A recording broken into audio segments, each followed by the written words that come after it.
Hello everyone, how are you? I'm so good, thank you, and welcome to the Christian music history. Today is the sixth class of the Christian music history. So I'm going to talk about Reformation music in the 15th and the 16th century. So today's lecture is the quietly significant because you're gonna see Reformation eras of music, especially with the Calvinist church music and the Lutheran church music, and the church music in England like that. That is quietly so new because after a medieval era, they protest against the Catholic Church, and then they established new format of a church. So they start uh, to worship that they're with their own idea and also music. So please keep eyes on the lecture, and then I'm gonna share the screen for you. So this is a timetable for today. So for today, I'm going to discuss firstly about the 15th and the 16th centuries in Europe, and then the Reformation and the music in the Lutheran Church, music in Calvinist churches, and then church music in England. Basically, in the timetable, I was thinking, I need to talk about the Catholic Church music at that time, but it is a lot already. So I think I'm gonna postpone the Catholic Church music, to the next class, or I'm thinking to just, uh, erase the Catholic Church music, because for us, the Lutheran Church and the Calvinist church music, I mean, the Protestant church music is more important. So now I'm thinking about that, but today I'm not gonna talk about the Catholic church music.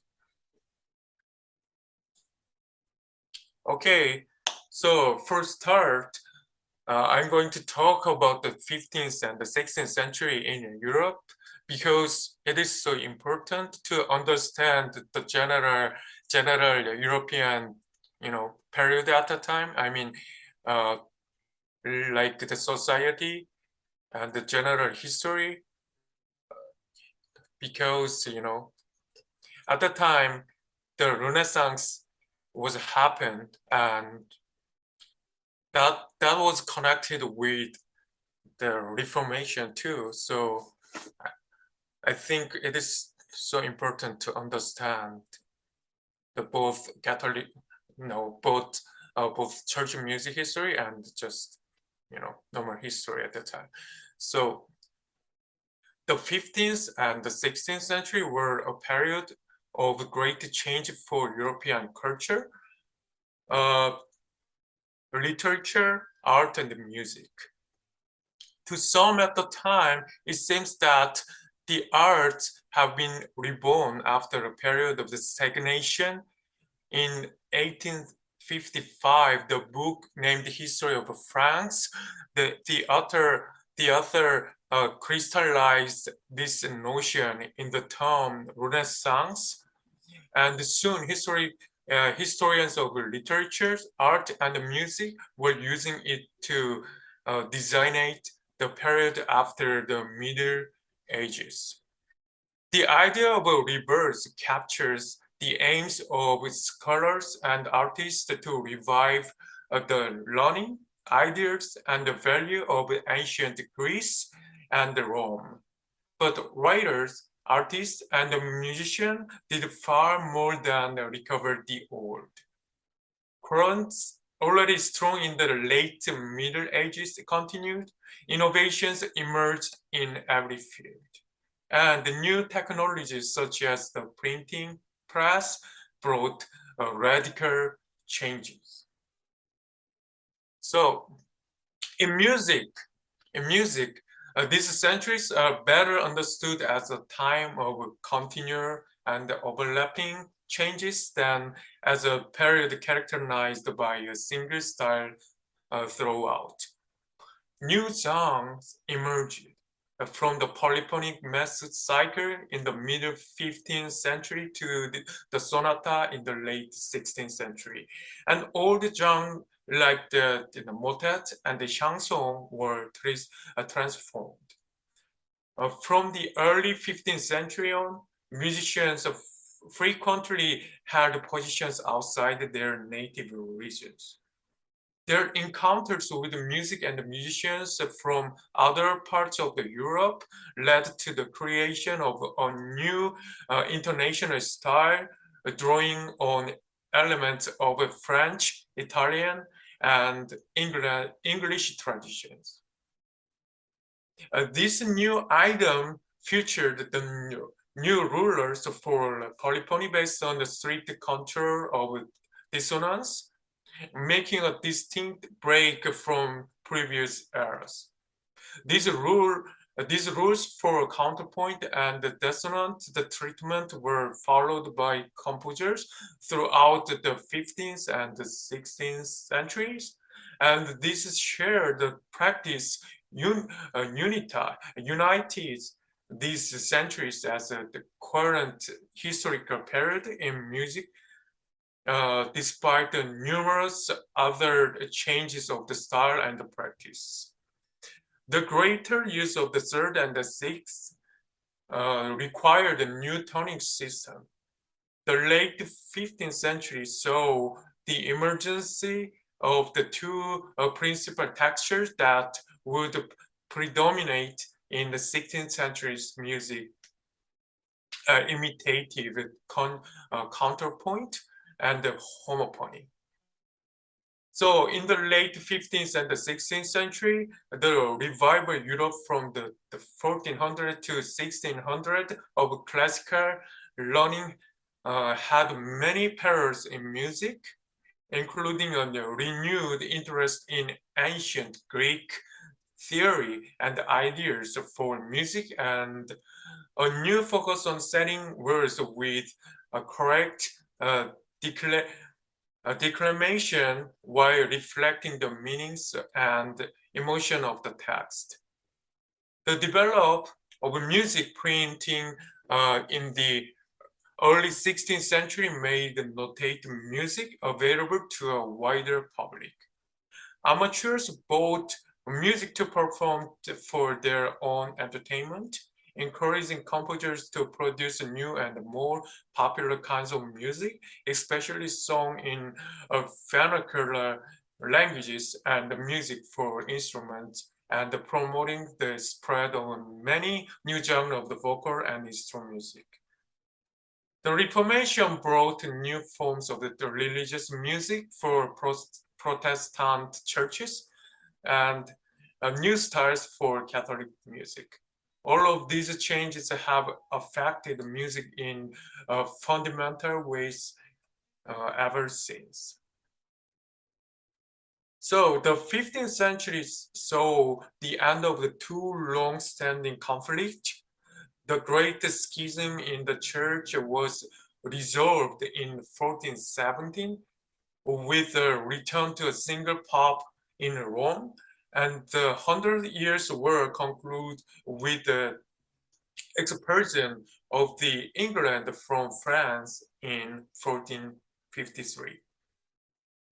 The same year, Constantinople fell to the Ottoman Turks, ending the Byzantine Empire. New conflicts emerged in their place as the Turks conquered the Balkans and Hungary over the next century, and the Roman Church was splintered by the Reformation. a movement that began in 1517 as a debate about church practice, but quickly led to the formation of the new Protestant dominations and more than a century of theological dispute and religious wars. So most significant in the long run was the rise of Europe as a world power.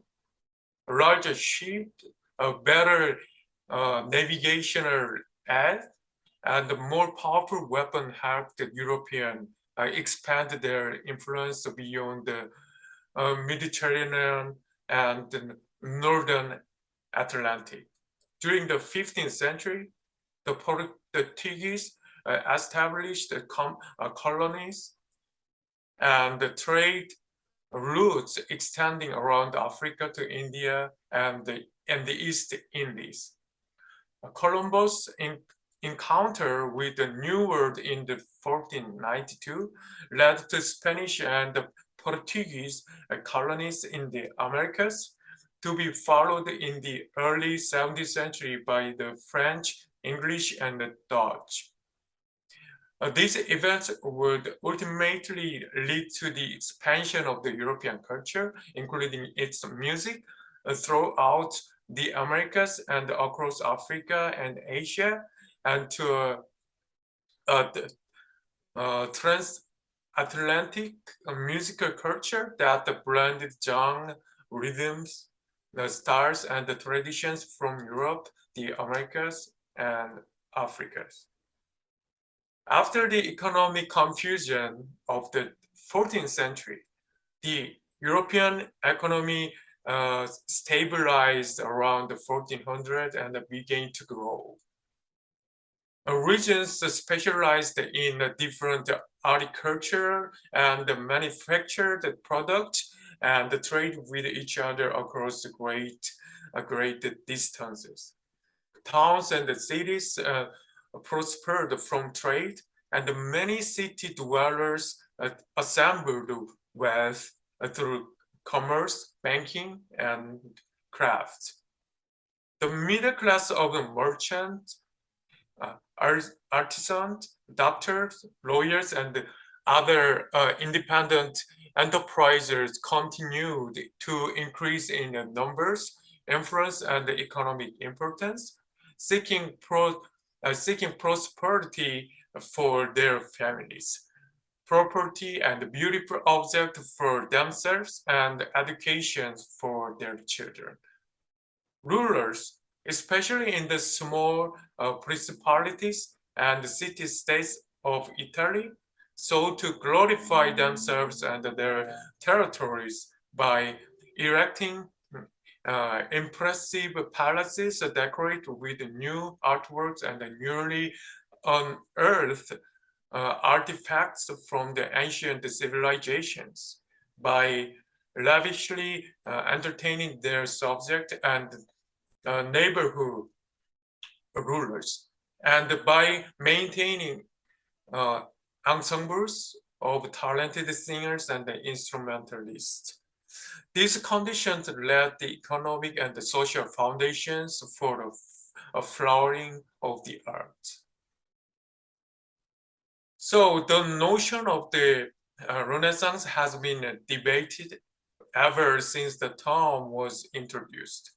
Any historical periodization is an abstraction imposed by later generations as a way to organize a mass of details into a logical picture, and the different historians have suggested varying approaches. Some begin the Renaissance in the 14th century with Giotto, Dante, Petrarch, and transcendental music, others in the early 15th century or later. Some see it ending by the middle 16th century, while others continued it well into the 17th century. Still, other historians do away with the concept of Renaissance period altogether. So, arguing that the 15th century is the best regarded as the late Middle Ages, and that a new era. The early modern begins with the 16th century. So those who emphasize the revival of the ancient Greek and Rome writings and art and its effects on European culture find the idea of rebirth a powerful metaphor. But others argue that this revival directly affected only the elite and does not explain many changes in this era, even in the art. So the idea of Renaissance is most directly applications to the territories of the letters. Scholars and thinkers of the time had a broader access to Greek and Roman literature and philosophy than their ancestors. Ottoman attacks on Constantinople began in 1396, prompted many Byzantine scholars to flee to Italy, taking with them numerous ancient Greek writings. They taught the Greek language to Italian scholars, some of whom traveled eastward to collect manuscripts of works unknown in Western Europe. Soon, the Greek classics were translated into Latin, making most of Plato and Greek plays and histories accessible to Western Europeans for the first time. In the early 15th century, scholars rediscovered complete copies of the work. So the increasing availability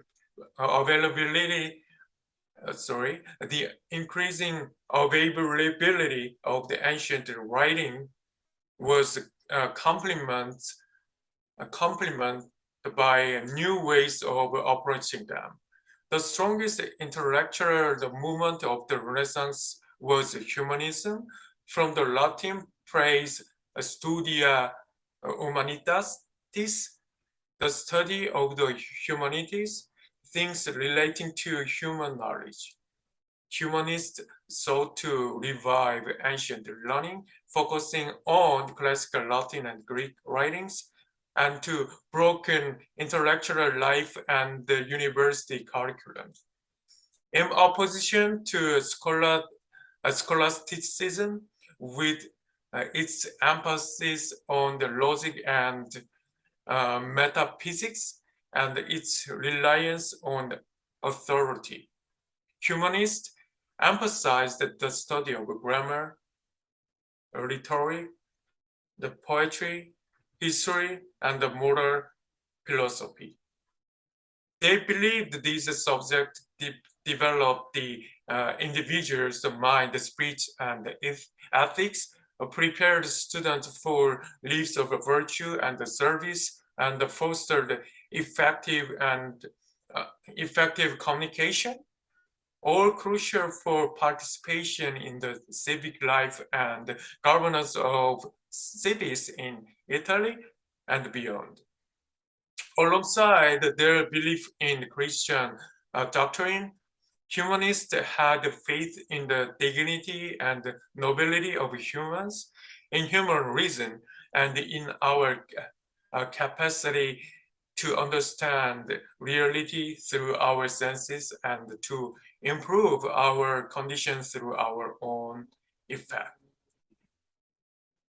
The role of the church was not diminished. Rather, the church borrowed from the classical sources, sponsored classical studies, and supported thinkers, artists, and musicians. Typical of the Renaissance, humanism represents a new approach that combined ancient learning with the Christian ideas inherited from the Middle Ages and applied both to present day problems. So humanism had both direct and indirect influence on music. Following Following the philosophy from the ancient Greek, humanists considered music as essential part of the education. The recovery of the ancient text include writing on music, and the writers from the late 15th century on incorporate these earlier ideas. More broadly, the focus on the humanist on rhetoric, the art of the oratories, including the ability to persuade listeners and to organize a speech in the coherent manner, influenced the composers to apply ideas from rhetoric in their music. A movement that gathered the strength during this period and remained forceful for centuries to come. The traditional connection of music to mathematics did not disappear, but the immediate perception of music and the ways it resembled a language became increased important.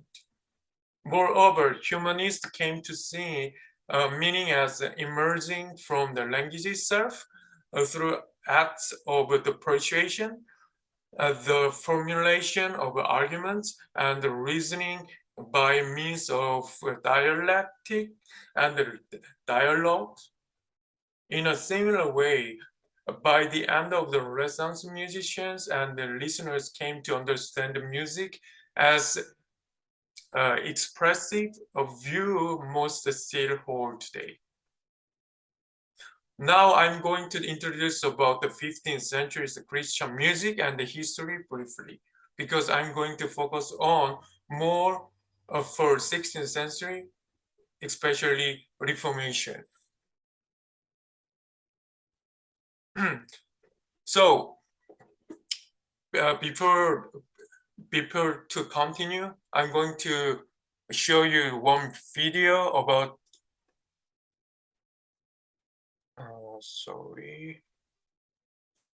about what is the Renaissance art. So this is quite helpful to understand what is the Renaissance art. So please keep eyes on this video. Renaissance art, and the term itself comes from Rinascimento in Italian, which means rebirth, changes the focus from a purely spiritual aspect that you get in the medieval period to a focus gradually that takes place over 200 years that places humanity at the center of art, so that you get a greater focus on everyday life.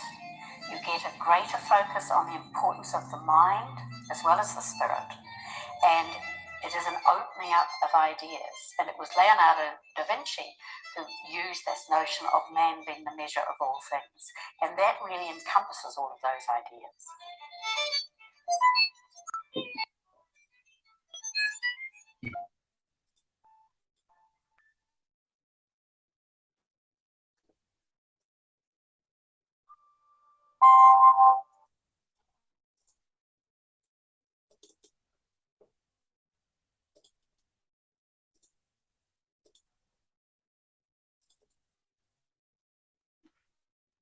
Okay, for now, I'm going to talk about the Burgundy in the 15th century.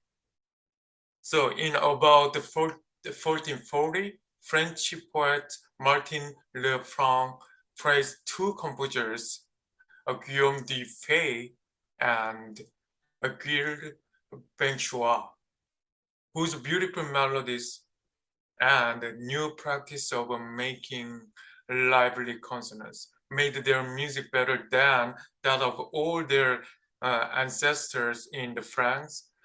He attributed the marvelous attractiveness. A generation later, Johann Tangtoil looked back to these same three composers as the founder of new art. The influence of English music on continental composers in the early 15th century has become a central theme of the music history of this era. alongside the fusion of a new international style of polyphony and the development of the polyphony mass cycle, both grateful to English influence. The music of the Dunstable, Defay, and Benchois, who from their time to our have been considered the greatest composers of their generation. So this is all about the Burgundy in the 15th centuries. It's quietly short to understand all of that, but I'm going to show you the video, the firstly of Guillaume de Defay. So music, name is a motet Nuper Rosarum Flores. So from this music, it is better to understand the music of the time.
And now I'm going to show you the music of Guilde Bengshua.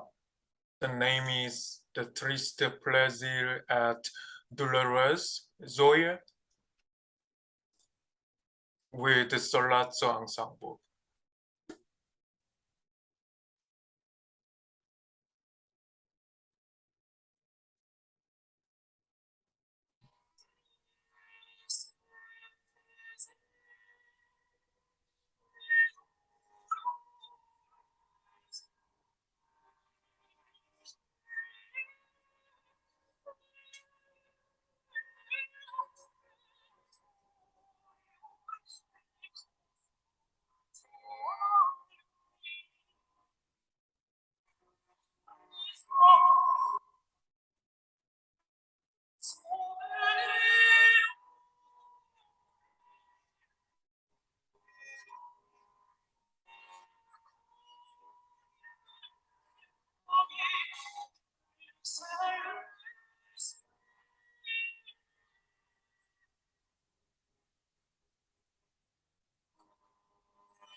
Did you feel that this music is quietly different by the medieval era? Because this music is more connected with Baroque era's music because of the Renaissance. So you can feel the music is more relative with humans' life. It is not only about the secular music, but also the church music. Also, you can feel the humans' torment, lament, sorrow, happiness, all about the humans' emotions with music. So let's go on. So now I'm going to talk about the Franco-Flemish composers in the 1450 to 1520. The later 15th and the early 16th century saw the continuing prominence of the composers from the northern France, Flanders, and the Netherlands, who served the court and the cities throughout the France, the Low Countries, Italy, Spain, Germany, Bohemia, and Austria. The generation born around the 1420 and active until the 1490s and inherit the international the language and the characteristic genre of the Fay generation chanson, motet, and a cyclic mass along with some surviving medieval traits such as the formas fixes, cantus firmus structures, and the counterpoint based on the structural tenor. Their newer style was marked by wider ranges, greater equality between voices, and increased use of imitation. The next generation, born around the 1450s and active to about 1520, continued these trends and brought new ones, an end to the formus fixes, the growing interest in imitative and homophonic textures, and a new focus on fitting music to words with appropriate declamation, imagery, and expression. So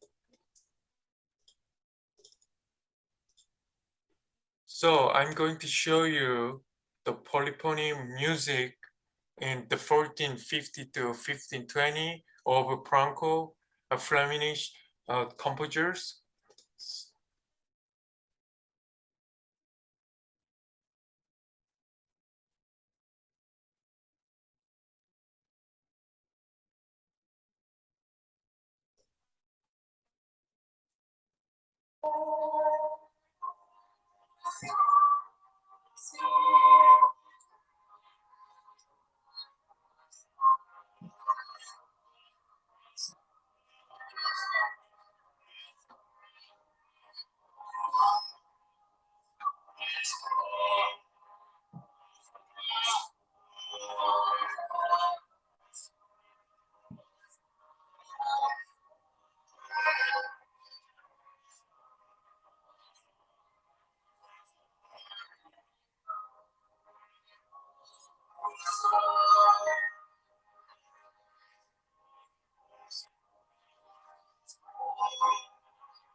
So for now, I'm going to jumping on the Reformation. The Reformation began as a theological dispute and expanded into a rebellion against the authority of the Catholic Church. It started in Germany with Martin Luther, then spread to most of Northern Europe, as shown in the picture. So, as you see, the orange one is all about the Catholic Church, Roman Catholic Church, and the purple one is all Lutheran Church, and the burgundy, the color of the burgundy is a Calvinist and areas of Calvinist influences. And then look at the Britain. So this is the Church of the England, the southern way of the Britain. So there were three main branches. The Lutheran movement in the northern Germany and Scandinavia, the Calvinist movement led by John Calvin that spread from Switzerland and the Low Countries to France to Britain, and the Church of the England, organized by King Henry VIII for political reasons, but ultimately influenced by Reformation ideas. The theology and the circumstances of each branch determined its values and the choices concerning music. So knowing the religious and the political issues behind each movement will help us understand why their music takes the forms it does. So look at the picture, please. The leader of the Reformation was Martin Luther, a professor of the biblical theology at the University of Wittenberg. His approach to theology was influenced by his humanistic education, which taught him to rely on reason, on a direct experience, and on his own reading of scripture rather than on a received authority. Study of the Bible, notable Saint Paul's view that the just shall live by faith, led Luther to conclude that God's justice consists not in rewarding people for good actions or punishing them for sins, but in offering salvation through faith alone. His views contradict the Catholic doctrine, which held that religious rituals, retributions, and good works were necessary for the absolution of sin. Luther also insists that religious authority was derived from the scripture alone, so that if a belief or practice had no basis in the Bible, it could not be true. This notion challenged the authority of the church, which had developed a practice that rested on tradition rather than scripture. One such practice was the sale of privileges, like credit for good actions done by others, which one could purchase to reduce the punishment for sin. This practice raised money for the Catholic Church, but it had no scriptural basis and violated Luther's principle that salvation was granted through the faith alone, not works. So on October 13th, 15th, 17th, intending to start a dialogue that could lead to reform within the church, he sent to the Archbishop of Mainz a list of 95 theses opposing privileges and the doctrine that lay behind them and challenging the Pope's role in granting them. He posted copies in the Wittenberg, and soon his theses were printed and extended widely, making Luther famous.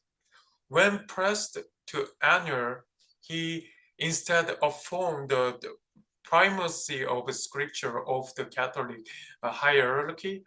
In response, the Pope charged him with heresy in 1519 and excommunicated him in 1520. By then, Luther had numerous followers in German universities and among the populace. He organized a new church known in English as the Lutheran Church. Many German princes support him and made Lutheranism the state religion, freeing them from control by Rome. So, in creating his church, Luther sought to give the people a larger role. He made the services easier to understand by increasing the use of the vernacular, yet he retained some Latin, which he considered valuable for educating the young. He kept much of the Catholic liturgy, some in translation and some in Latin. Similarly, Lutheran churches continued to employ a good deal of Catholic music, but the chant and the polyphony, whether with the original Latin text, German traditions, or new German words. Music assumed the central position in the Lutheran Church because of the Luther's own appreciation for it. He was a singer, performer on the flute and the lute and composer, and also he greatly admired the Franco-Flemish polyphony, especially the music of the Josquin, like Plato. He believed strongly in the educational and ethical power of music. Through singing together, worshippers could unite in proclaiming their faith and praising God. For these reasons, he wanted the entire congregation to sing in the services, not just the celebrants and the choir as Catholic custom dictated. So Luther never intended any formula to prevail uniformly in churches, and the various compromise between Roman uses and the new practice could be found throughout the 16th century Germany. Large churches with trained choirs generally kept much of the Latin liturgy, and its polyphonic music. Smaller churches adopt the Deutsche Mass, meaning it's a German Mass, published by Luther in 1526, which followed the main outline of the Roman Mass, but from its many details and replaced most elements of the proper and the ordinary with the German hymns. So the most important form of music in the Lutheran Church was the congregation hymns, known since the late 16th century as the choral. During each service, the congregation sang several chorals, fulfilling Luther's aim of increasing worshippers' participation through music. So chorals are known today primarily in four-part harmonized setting, but they originally consist of only a metric, rhyme, strophic poem, and a melody in simple rhythm sung in unison without harmonization or accompaniment. In Luther's time, the congregation was led in its singing by a monophonic choir. Of course, chorals, like plain chant, could be enriched through harmony and counterpoint and reworked into large musical forms. Just as most medieval and Renaissance Catholic Church music was based on chant, so Lutheran church music of the 16th through 18th centuries largely grew about the choral. Luther and his colleagues worked quickly to provide chorals suitable for every Sunday of the church year. Luther wrote many of the poems and melodies himself. 4 collections of chorals was published in 1524, and over 200 follows in the next 50 years. The printing press played as large of a role in the publishing chorals as it had in the spread of Luther's message. In addition to composing new tunes, Luther and his followers fashioned chorus by adapting Gregorian chant, German devotional songs, and secular songs. Recycling existing music had practical advantages. It was a fast way to produce a large number of the chorals and gave a congregant familiar melodies to sing, reducing the amount of new music they had to learn. But it also served other purposes. Using Gregorian melodies and German religious songs asserted a sense of the community with past Christian traditions. At the same time, converting Catholic songs into Lutheran one was an act of appropriation that proclaimed the superiority and vibrancy of the new church and challenged the old order. Likewise, remarking secular songs into religious ones, the dominance of the religion in daily life, even while appealing to the broadcast popular taste. So please look at the picture.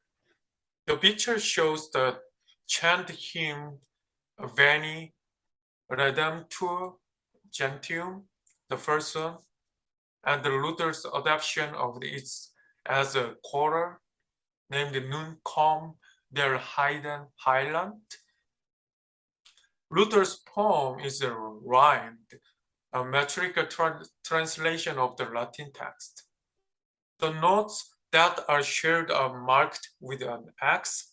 You can see the X on the picture, showing that Luther took over most of the melody, yet made several significant alternations. Changing the first and the last note in the middle phrase gives the melody a new figuration with a single high point for each phrase.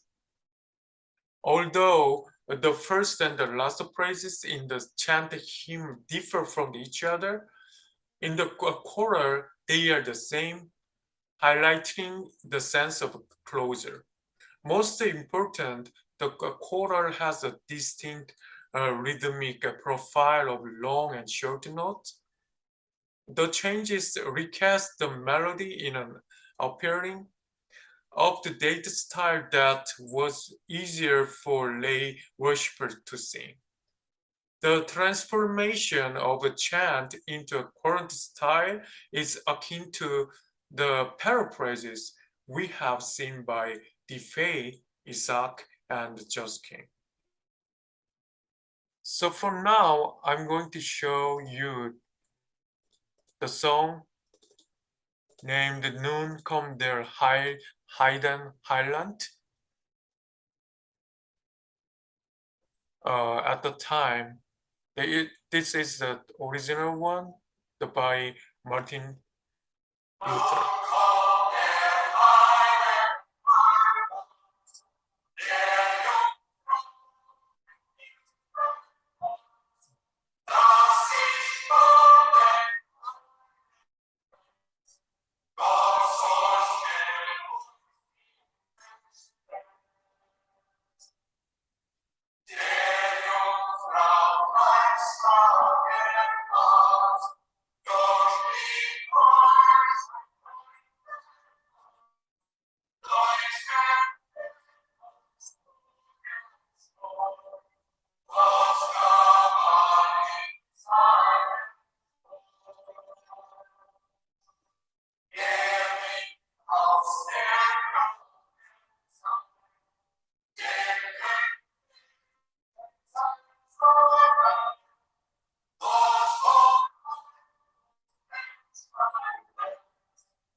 So as you listened, this song was sung by choir, but the singing style is a unison. So later you can see, they are gonna sing with, four voices like that. So I'm continue on the Lutheran Church.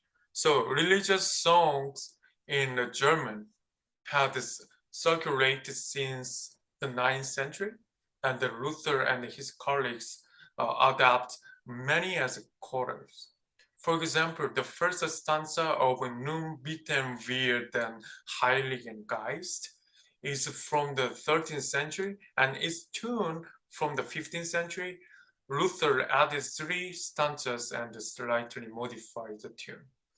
Luther and his colleagues also used familiar secular tunes for chorals, alternating religious words.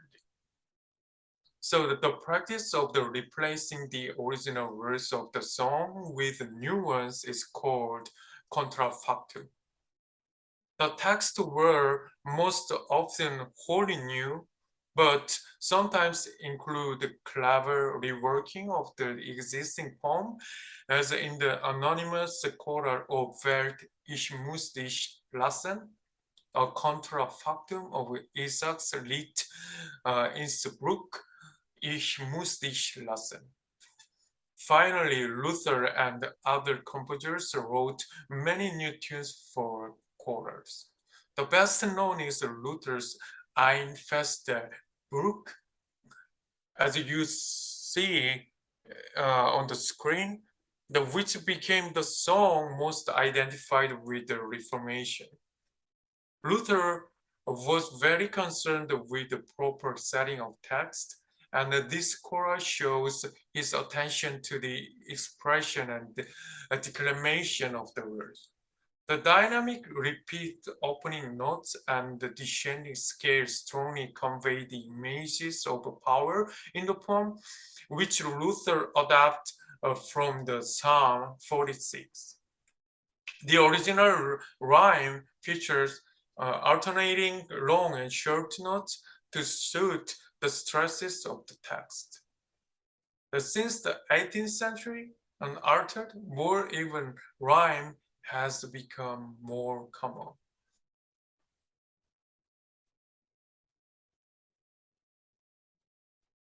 So I'm going to show.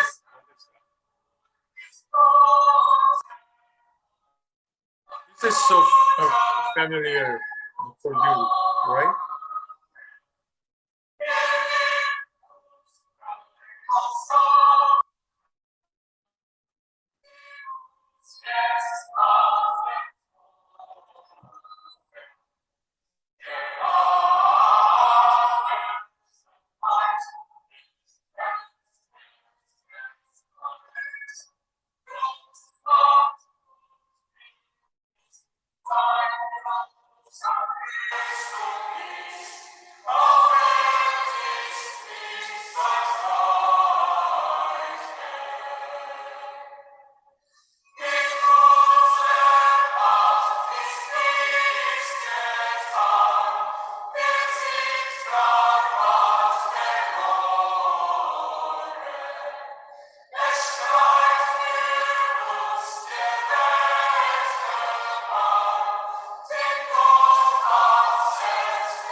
Okay, so I need to move on, but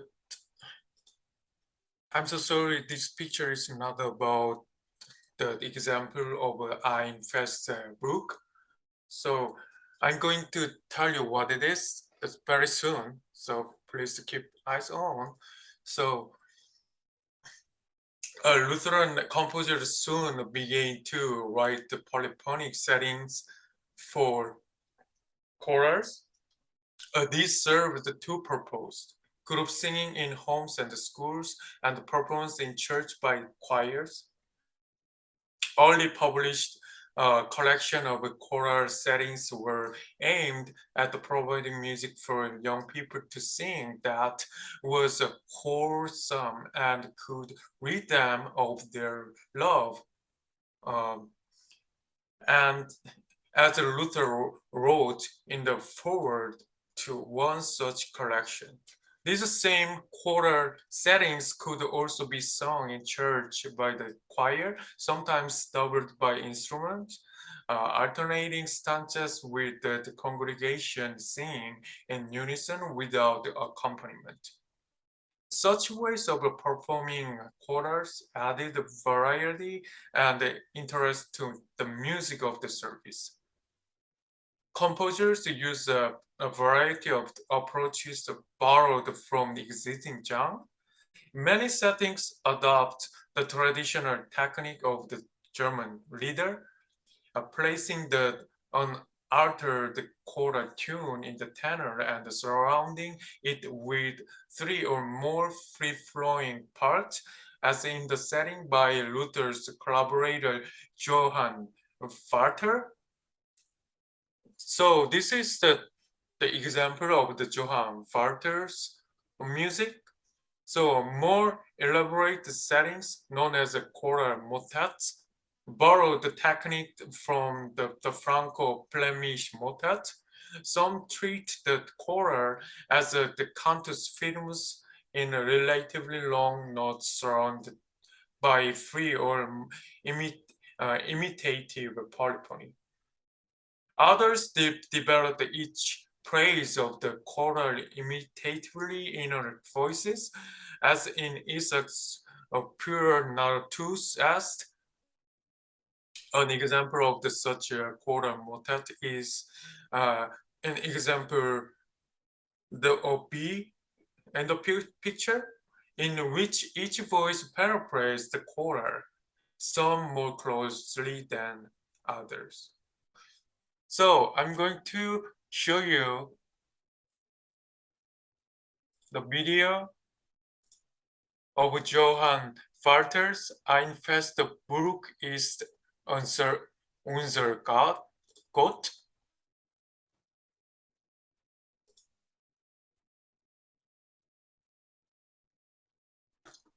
So text by Martin Luther, but arranged by Johann Vater.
Yeah, so this music is quietly similar like contemporary church music, right?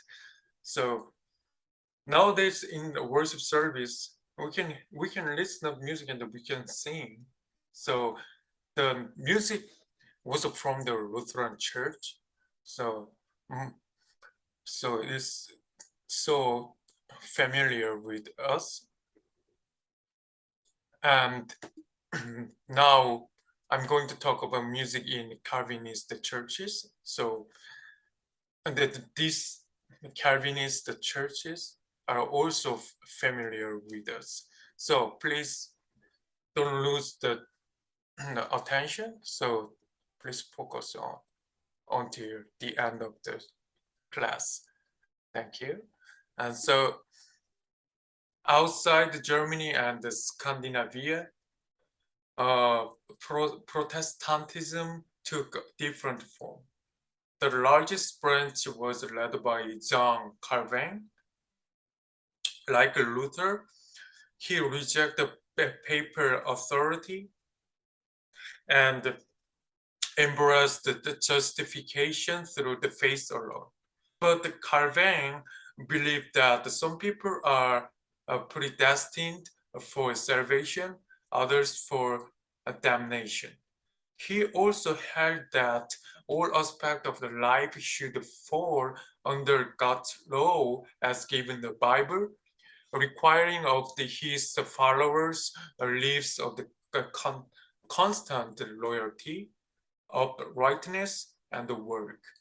From his center at Geneva, missionaries spread Calvinism across Switzerland and to other lands, establishing the Dutch Reformed Church in the Netherlands, the, the Presbyterian Church in the Scotland, and the Puritans in England. Seeking to focus worship on God alone, Calvin banned the churches and services of everything that might distract the worshippers with worldly pleasures, including the decoration, paintings, the stained glass windows, the colorful ceremony, or organs and other musical instruments, and elaborate polyphony.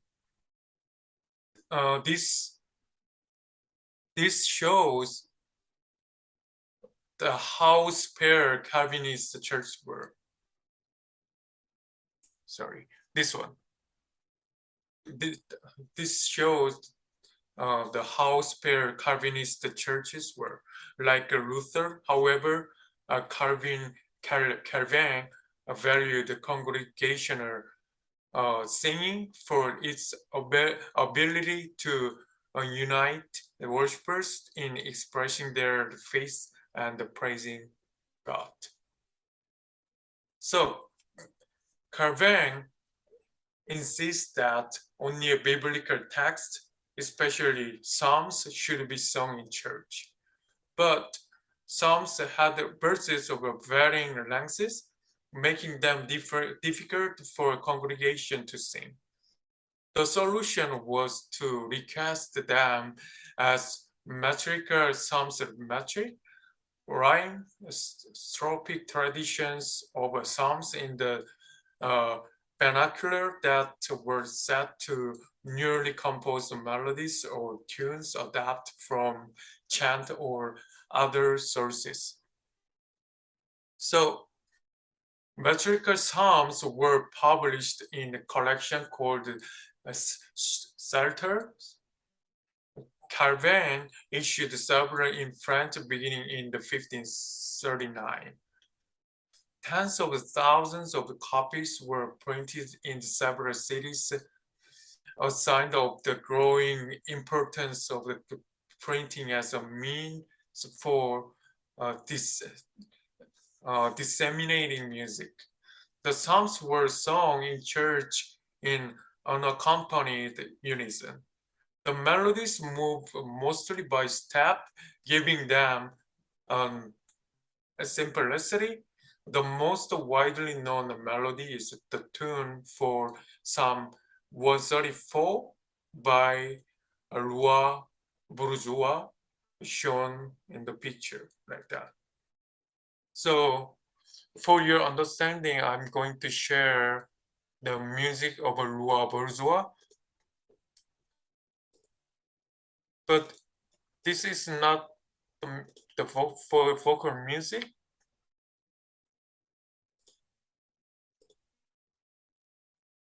And this is not the Psalm the 134 because I couldn't find the 134. So this is the Psalm. This is Psalm 3.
So the music is so simple and so easy to understand, and we can sing with the melody easily.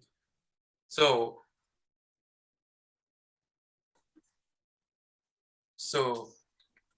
I'm going to talk more about the polyphonic psalm settings in the Calvinist churches.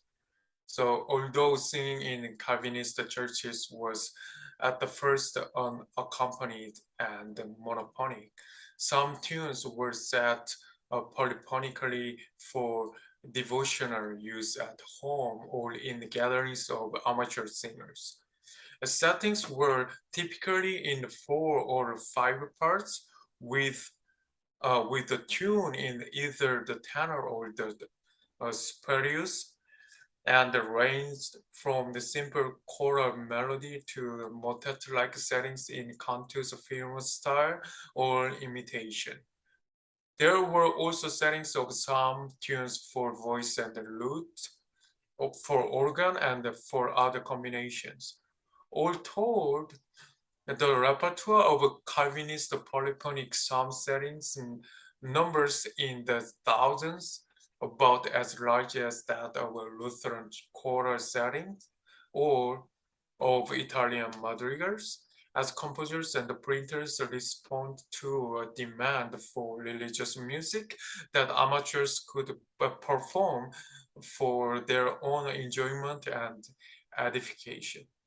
if monophonic liturgical psalms were church music, these polyphonic settings resembled popular music with a religious message like modern Christian popular music. So I'm going to talk about the church music in England for now. So the third major branch of the Protestantism in the 16th century was the Church of England, who was originally more in the politics than in the doctrine. King Henry VIII, shown in the picture, was married to Catherine of Aragon, daughter of the Ferdinand and Isabella of Spain. Henry desired a male inheritor, but their only surviving child was a daughter named Mary. With Catherine past the fruitful age in 1527, Henry sought a breakup so he could marry Anne Boleyn. The Pope could not grant this without offending Catherine's nephew, Emperor Charles V. So in 1534, Henry persuaded court to separate from Rome and named Henry head of the Church of England. The Church of England remained Catholic in the doctrine under Henry, but during the brief reign of Edward VI, Henry's son by his third wife, the church adopted Protestant doctrine, reflecting Edward's Protestant upbringing and the view of the gent who governed in his name. English replaced the Latin in the service, and in the 1549, the Book of the Common Prayer was adopted as the only prayer book permitted for public use. Edward's early death at the age of 15 brought to the throne his half-sister Mary, loyal to her mother Catherine and to the Pope. She restored Catholicism but met considerable resistance. She was succeeded by Elizabeth I, Henry's daughter by Anne Boleyn, who again broke from the papacy and brought back the liturgical reforms instituted under Edward, yet tolerate Catholicism so long as its believers conducted their services in private and remained loyal to her as queen. She sought to steer a middle course, compromising enough on the doctrine to make the Church of England hospitable to some Catholics as well as Protestants. The present day Anglican Church continued to blend Catholic and Protestant elements in the theology, literature, and music. All these events had repercussion for the church music. New forms were created for services in English, but the Latin motets and the masses were composed during the reigns of Henry, Mary, and even Elizabeth. Although most services during her reign were in English, Elizabeth provided for the use of Latin in some churches and of Latin hymns, response, and motets in her own royal chapel, where they served political needs for international politics in a Europe dominated by hostile Catholic powers. Some Protestants valued the tradition of Latin sacred polyphony in itself, for it linked to the past and its musical splendors. And the Catholics continued to hold services in private households, often in secret, for which new Latin works were composed. After the Church of England adopted English as its liturgical language, two principal forms of Anglican music developed. The service and the anthem is that. A service consists of the music for certain portions of the Matins, Holy Communion, and the evensong, contrapuntal, and the melismatic setting of these portions is called the Great Service. A short service set the same text but in a Slavic coda style. An anthem is a polyphonic work in English, like a motet, usually sung by the choir near the end of the Matins or evensong. Many anthems set text from the Bible or Book of the Common Prayer. The most important English composer of sacred music in the mid-16th century was Thomas Tallis, who served in the Chapel Royal for over 40 years under every supreme ruler from Henry VIII to Elizabeth I. While Tallis apparently remained Catholic, his works encompass Latin masses and hymns, English service music, and other sacred works that reflect the religious and the political upheavals in England during his lifetime. Tallis' If Ye Love Me exemplifies the early anthem. Among the first piece of the music composed for the new liturgy in England around 1547, it balanced the demands of the Anglican Church for clear, comprehensive setting of the words with the musical qualities of beauty and variety. The four-part choir of men and boys begins with a simple homophony, followed by four brief points of imitation. It's different in construction. The text setting is Slavic and perfectly matched to the spoken rhyme of the words. And the light texture and the repetition keep the words intelligible even in the imitative sections. At the same time, every phrase in every part is an attractive melody. Tallis' music strikes the listeners as an interplay not of abstract musical lines, but of voices so closely is the melodic curve wed to the natural infection of speech, and so naturally does it lie for the singers. So I'm going to share the music by Tallis, the name of the If Ye Love Me by the King's Singers.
The music is so beautiful.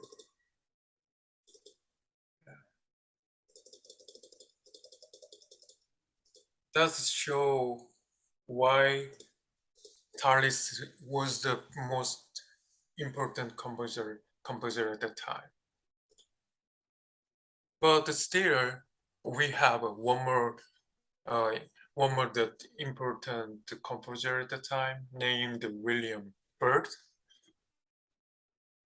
He was the leading English composer in the late 16th and early 17th century. So this is his biography.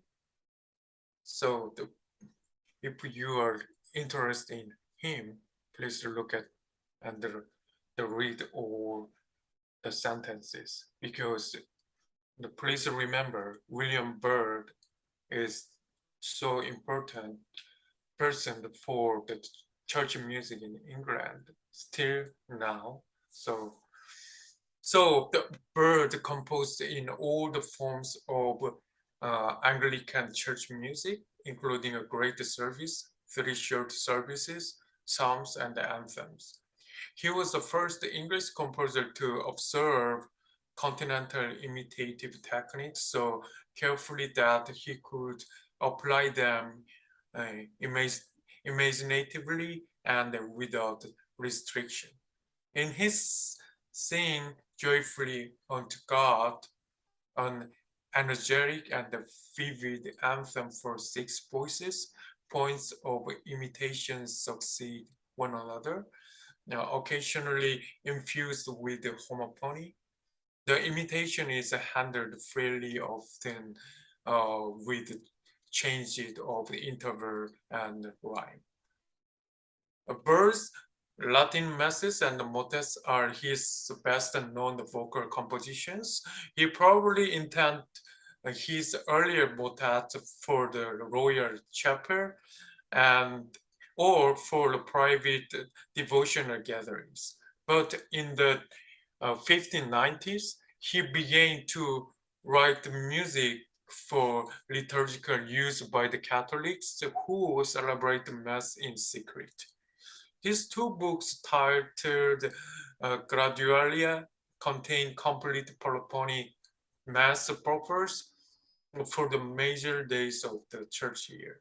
The cycle as ambitious and impressive as the Magnus Liber Organi and the Isa's Quietness Constantinus. With these motets and history masses, one each for 3, 4, and 5 voices, a Byrd provided almost all the polyphonic music his Catholic countrymen would need.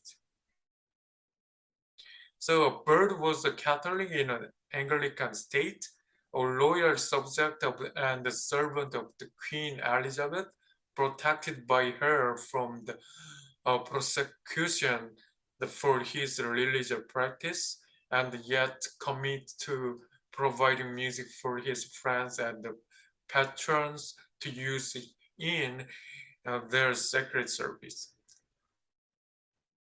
So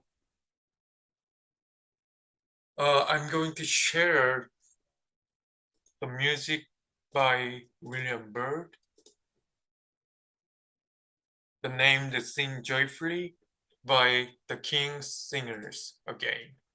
Sing joyfully, sing joyfully.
So today we have talked about the music of Reformation era.